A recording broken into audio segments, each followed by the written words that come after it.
एक बार एक बहुत बड़ा नेता एक साधु के छोटे से आश्रम में गया। वह साधु के बारे में बहुत सुना था, तो उसके मन में आया कि मैं एक बार जाकर के देखता हूँ कि लोग उसकी इतनी तारीफ क्यों करते हैं। जब वह उस आश्रम में गया तो वहाँ पर एक छोटा सा कमरा था जहाँ पर एक कालीन बिछा हुआ था। वहाँ पर कुछ लोग नीचे बैठे हुए थे और साधु जी सामने बैठे हुए थे। कुछ सवाल जवाब चल रहे थे। वह नेता उस आश्रम में आया और उस नेता के साथ में 4 बॉडीगार्ड भी थे और उसकी ये आदत थी कि जहाँ पर भी वह जाता था लोग अपनी जगह से खड़े हो जाते थे और उसकी तरफ देखते हाथ जोड़ते थे और सिर झुकाते थे। लेकिन यहाँ पर ऐसा कुछ भी नहीं हुआ। साधु व्यस्त होने के कारण उसकी तरफ देखा तक नहीं। तभी नेता को लगा कि ये मेरी बेइज्जती है और वह इस बात से गुस्सा हो गया। नेता ने थोड़ा गुस्से से साधु की बात को बीच में काटते हुए कहा कि मैं आपसे कुछ कहना चाहता हूँ।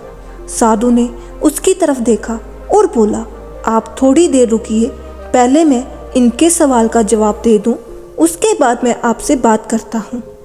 तब तक आप अगर चाहे तो आप बैठ सकते हैं। बस साधु का इतना कहने की देरी ही थी। नेता का चेहरा गुस्से से लाल हो गया और फिर उसने अपना सारा गुस्सा उस साधु पर निकाल दिया। अभी तक वह नेता बहुत तमीज से आप कहकर बात कर रहा था, लेकिन अब वह तू तड़ाक पर उतर आया। नेता ने उस साधु को कहा, तुझे पता भी है मैं कौन हूँ और तू किससे बात कर रहा है? साधु ने उसकी तरफ देखा और कहा, मुझे इससे कोई फर्क नहीं पड़ता कि आप कौन हैं, लेकिन आप जो कोई भी है, अगर आप चाहते हैं कि मैं आपके सवाल का जवाब दूं या आपसे बात करूं तो आपको कुछ देर रुकना होगा। और साधु की ये कहते ही नेता गुस्से से पागल हो गया और वह सबके सामने चीखने चिल्लाने लग गया, अब मैं तुझे तेरी असली औकात दिखाऊंगा। तूने मुझसे पंगा लेकर ठीक नहीं किया। तुझे पता भी है मैं तेरे बारे में क्या सोचता हूँ। साधु ने फिर से नेता की तरफ देखा और बड़े ही प्रेम से कहा कि मुझे इससे कोई फर्क नहीं पड़ता कि आप मेरे बारे में क्या सोचते हैं। आप जो चाहे वह मेरे बारे में सोच सकते हैं। फिर नेता ने उससे कहा कि तू चाहे सुनना चाहता है या नहीं, लेकिन मैं तुझे यही सबके सामने बताऊंगा कि मैं तेरे बारे में क्या सोचता हूँ। तू कोई साधु नहीं है, तू एक बहुत ही घटिया इंसान है। तू एक ढोंगी है, पाखंडी है और यहाँ पर जितने भी लोग बैठे हैं उन सबको बेवकूफ़ बना रहा है। तेरा बस एक ही मकसद है, इन लोगों की जेब में जितना भी पैसा है बस सब तेरे पास आ जाए। तू अपने फ़ायदे के लिए इन लोगों का इस्तेमाल कर रहा है और अब मैं तुझे नहीं छोड़ने वाला हूँ। पूरी दुनिया के सामने तेरा पर्दाफाश करके रहूँगा। लेकिन उसके इतना बोलने के बाद भी हल्की सी मुस्कान उस साधु के चेहरे पर बनी ही रही। ये देखकर वह और भी तिलमिला गया और उसने कहा, अब बहुत हो गया, अब मैं यहाँ 1 मिनट भी नहीं रुकने वाला। लेकिन अभी भी तेरे पास मौका है। अगर मुझसे माफ़ी मांगनी है या मुझसे कुछ कहना है तो कह सकते हो। इतना सब होने के बाद भी साधु के चेहरे पर एक मुस्कान थी और वह बिल्कुल शांत था। और फिर उन्होंने अपनी आंखें बंद करी और फिर साधु ने अपनी आंखें खोली, हाथ जोड़े और कहा कि मुझे आपसे कोई गिला शिकवा नहीं है। आपके लिए मेरे मन में कोई भी गलत ख्याल नहीं है।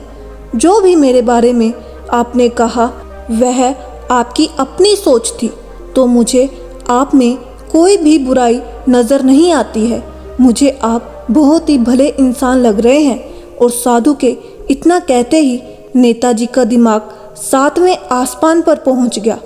उसके चेहरे पर एक अजीब सी खुशी थी, क्योंकि उस साधु ने वही कहा जो बाकी सब लोग उस नेता को कहते हैं और वह खुशी खुशी उस आश्रम से अपने घर की तरफ चला गया और जाकर अपने पिताजी के साथ बैठ गया। उसके पिताजी ध्यान में थे। उन्होंने पूरी जिंदगी सिर्फ लोगों की सेवा करी और बदले में कुछ भी उम्मीद नहीं किया। तो थोड़ी देर बाद जब उन्होंने अपनी आंखें खोली और देखा अपने बेटे को अपने साथ बैठे हुए, तो उनके बेटे के चेहरे पर आज एक अजीब सी खुशी थी जो आज से पहले उन्होंने कभी नहीं देखी थी। फिर उसने एक एक करके सब कुछ बताया कि आज क्या हुआ, किस तरह से वह आश्रम गया और वहाँ पर क्या हुआ, उसने क्या कहा और साधु जी ने क्या कहा।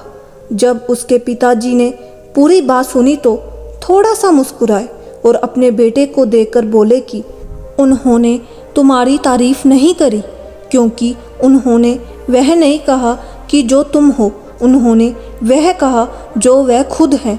और तुमने जो भी कुछ उनको कहा वो नहीं कहा कि जो वो हैं, बल्कि तुमने वह कहा जो तुम खुद हो। यही बात वेदों में भी कही गई है, यथा दृष्टि तथा सृष्टि। ये दुनिया तुम्हें वैसी नहीं दिखती जैसी ये दुनिया है, ये दुनिया वैसी दिखती है तुम्हें जैसे तुम खुद हो।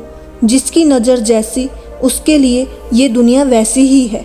तो अगर तुम अपनी दुनिया को बदलना चाहते हो तो उसका सिर्फ एक ही तरीका है, अपनी नज़र को बदलो। तो दोस्तों, मिलते हैं अगली कहानी में। शुभ प्रभात।